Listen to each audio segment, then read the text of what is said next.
สบายดีพี่น้องเอ้ยมาหอดเฮือนแล้วเด้อสบายดีป่าลุงได้ยังมาแต่บ้านใหม่โต๊ะน้ำป้า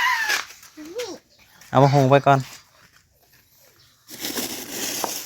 ไผ่กระดับพี่น้องแต่เช้านี่ตอนมาอยู่หอมยังไปเอาไปลูกจะสิโต๊ะอู้ไหมน้ำคุยเป็นอย่างมาดมเชยหน่อยตรงนี้อันหนึ่งปลาลูกได้มาหน่อยมาแต่มันใหม่ยังปุ้ยอย่าครบเด้อเอานี่ลูกประคอนมาจากตัวนี้นะ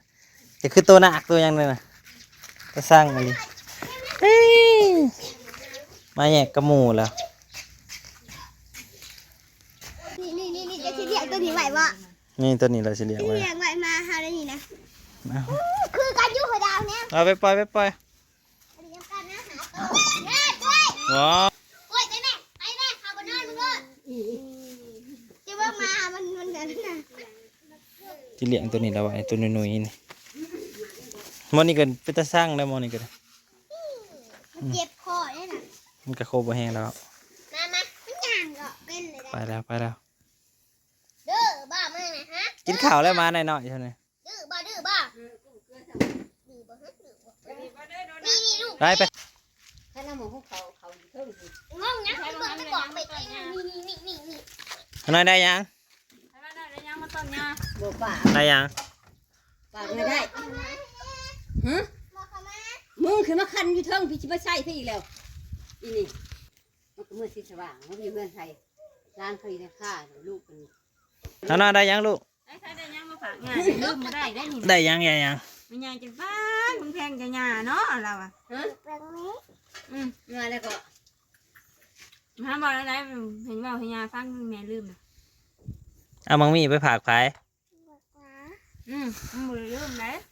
แม่ลืมมันบ่ลืมได้เด้อมังมีน้ำมันมาถือไปฝากใครวะฝากยามาน่ะนุ่มแม่ดีขนาดเนาะบ่ได้กินนมนะบ่ได้กินนมเอาไปกินข้าวขุดไปไว้เดี๋ยวไปเขาไม่ยังไงหรอกเอามาหน่อยมาก ลับมาหอดเทือนแล้วก็ได้บางมีหน่วยหนึ่งตั้งขึ้นเปื่อนได้เลย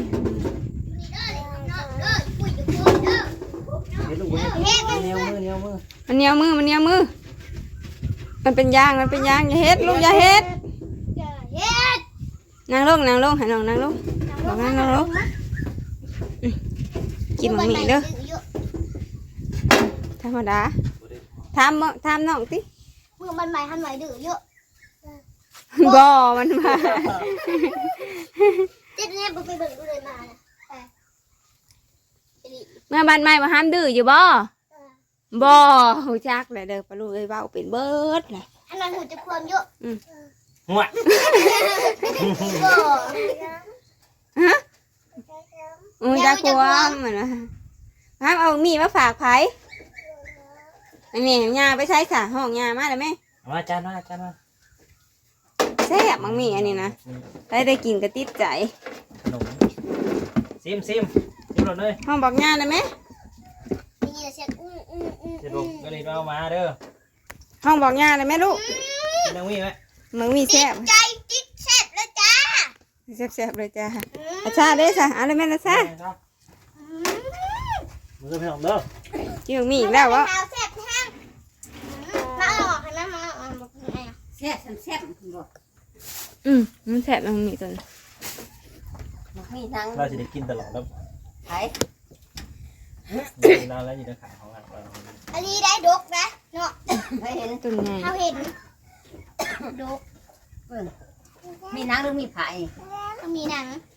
มาผักไผ่เอามังมีมาผักไผ่ยังผักงามาแพงไผ่แพงไผ่โอ้แพงแม่แพงแม่มีว่าผักหญ้าอันใหญ่พอลูก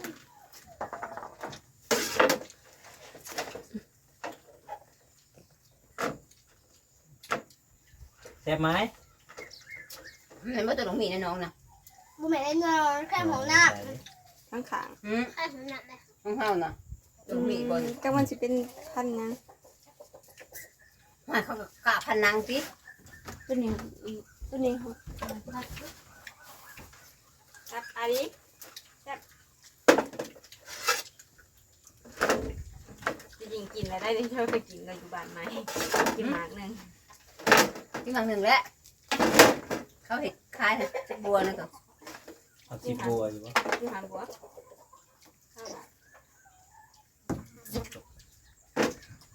จะมีน้ำกันพี่น้องขนุนอันนี้เท่าหน่อยเอาตัวหน่อยเนี่ย กินแหละค่ายหน่อยนะเนี่ยนี่ บัวอยู่บัวหวานบัว มาเหงาผู้สิหวานแห้งผู้สิหักน้ำตาลกินเลยเปล่าเลยให้มันกับบ่แซ่บ แฮมคืนมันบ่แซ่บเด้อ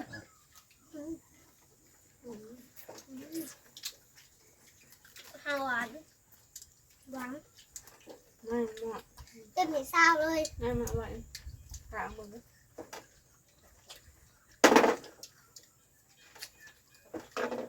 กันอยู่กลางบ้านนะ ต่างอย่าง มันเขาจะบ้าจุ่ม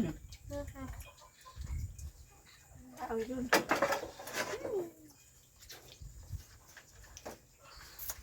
ลองดูดูเถอะ มันบอกแซ่บนะ น้ำบัว ตัวนั้นนะแซ่บรีตัวผัดจ้ามา น้ำบัวก็ซื่อๆอยู่เนาะตัวกินก็ได้เหอะคือปลาเลยเหอะ ไม่หยามากระปะ นัชชามันจะได้ไหม ทารุณบ่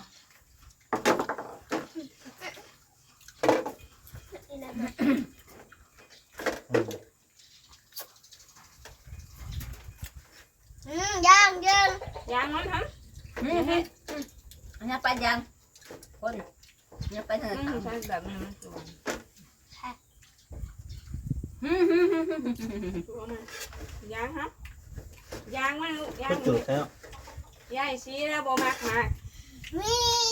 ดีนางดีบ่ ใครกดตัวกงมิอ่ะไม่ มังนะได้ปีกกระดังนี่พอ เงี้ยนี่ ใหญ่อะไรแล้ว ยางมันเป็นยางลูก แล้วก็เลยโดนมาถูกหัว ตายเจาะ อัน ตาย นี้ แบบใครกินมันมีหน่อยนั่นแบบไปป่าให้โอ้ยอย่าไปตีตัวอย่าฟ้องโอ้ ไปอะไรยังไง ไปป่าในคนมางานกิน เราไปน้ำตีจ้ะ งานบริสุทธิ์บ่ เขาละตัวตายอย่างมิ อันนี้นี่อันนี้เนี่ยเขาเดินไปเบิ้งจะก็ไปเบิ้งในหนัง มาต่อ ใน ไป ยูทูบจ้ะเขากินเขาไปบุกเป็นไปเดา น้ำหมักบางมิ ข้าวน่ะบ่ต้องเบิ่งยังเลยข้าวเบิ่งแต่เด็กข้าวน่ะเบิ่งแต่ข้าวแต่ยังน้อยข้าวทอนเขียวน่ะมีแต่ตัวปลาดาว เห็นตัว ข้าวไปกินน้ำกันข้าวไปอาทานกันข้าวไปนั่งกันเดี๋ยวเวลาเราเหนื่อยสองคนได้เห็นยังหมอเวลาคุณแห้ง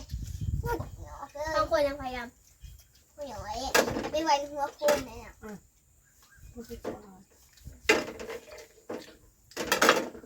มี นี่ อ พี่น้อง ยู่แถวนี่มันบ่เรืองเด้อ แห้ง ตัวละบ่เรืองมันบ่หวานเด้อ หยิบในใบใส่แล้วเป็นไรยืมบ้านมาหน่อยดื้อเยอะบ่ บ่มันค่ะ แล้วเนี่ยบ้านไหนดื้อเยอะบ่บ่ดูทำไมดื้อเยอะบ้านไหนน่ะบ่เห็ดเขาบ่ดื้อตอนนี้ทำไมดื้อเยอะบ้านไหน บ้าก็ว่ามันดื้อเนี่ย บ่ทำไมบ่กะลีได้เป็นหยัง ติดกระเด็น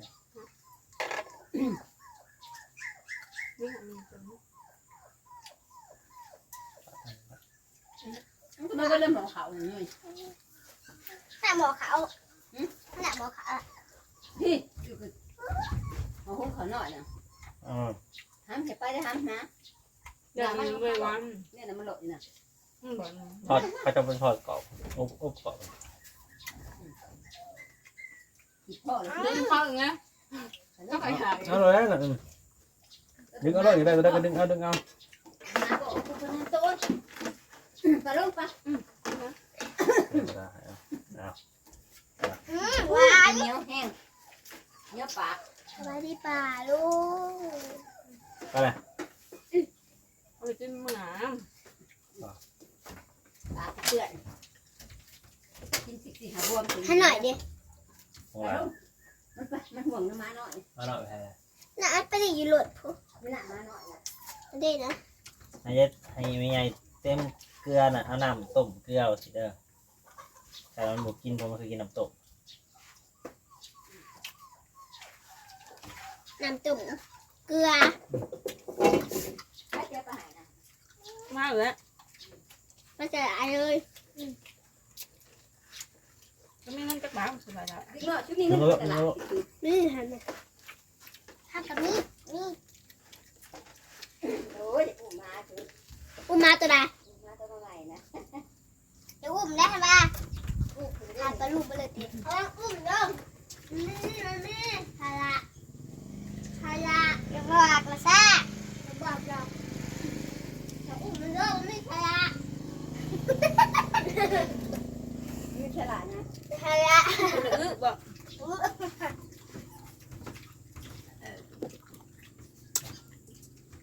แถบเนาะ คอคุณหลายๆเด้อป้าลุงที่มาเบิ่งมาส้มพอกันคลิปหน้า มาเลยเนาะ